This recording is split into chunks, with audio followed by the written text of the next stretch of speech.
আসসালামু আলাইকুম, আশা করি সবাই ভালো আছেন। আমিও ভালো আছি। আবার আপনাদের মাঝে ভিডিও নিয়ে চলে আসলাম। আজকে বানাবো চিকেন ফ্রাই। এই যে চিকেনগুলো আগে মেরিনেট করে রাখছিলাম, এখন ভাজবো। সব মশলা দিয়ে মাখছি, এই তেল গরম হয়ে গেছে, এখন ডুবা তেলে ভাজবো।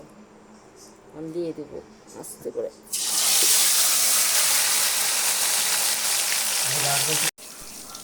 এই যে চিকেন ফ্রাই একটা হয়েছে, এই যে আরও হচ্ছে। এই যে চিকেন ফ্রাই সেই স্বাদ খেতে, একটু খেয়ে দেখলাম অনেক মজা হয়েছে। বাইরের চিকেন ফ্রাইয়ের চেয়ে বাসায় বানায় খাওয়াই ভালো, হেলদি। এই যে শেষ বানানো। যদি ভিডিওটা ভালো লাগে লাইক করবেন, শেয়ার করবেন, পাশে থাকবেন, আর এইভাবে বাসায় বানিয়ে খেয়ে দেখবেন। আল্লাহ হাফেজ।